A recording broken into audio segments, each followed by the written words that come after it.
یه عکسی اومده بیرون از آقای پزشکیان در دیدار با اردوغان رئیس جمهور ترکیه که آقای پزشکیان لباسش براش خیلی گشاده و آقای اردوغان لباسش براش خیلی اندازه و فیت وایساده و گیر دادن به آقای پزشکیان که چرا اینجوری. آقای پزشکیان لباسو خریده که بزرگ شدن بتونه بپوشه دیگه، نمیتونه گیر بدی به آدما که. حالا من توصیه دارم این که آقای پزشکیان بپذیره که شما دیگه صفحات رشدت بسته شده و یه چیز همین الان برو بگیر بپوش. گیر نهی به آقای پزشکیان. یه مرور بکنید رئیس جمهورهای قبلی رو، میفهمید که پزشکیان پیش رئیس جمهور قبلی دیوید بکامه جلو احمدی نژاد پزشکیان واقعا مدل حساب میشه. 2 تا از نماینده‌های مجلس با هم دیگه هفته گذشته ازدواج کردن.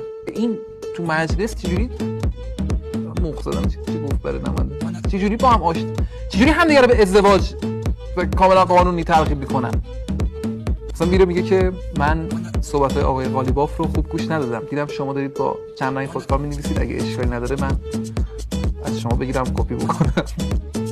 بس شما را شما می‌نویسه اگه اجازه بدید عکس‌های انتخاباتی بعدیمون 2 نفره باشه. این نطقی که امروز کردید خیلی آتشین بود. حس می‌کنم یک طرح 2 فوریتی رو در من روشن کرد.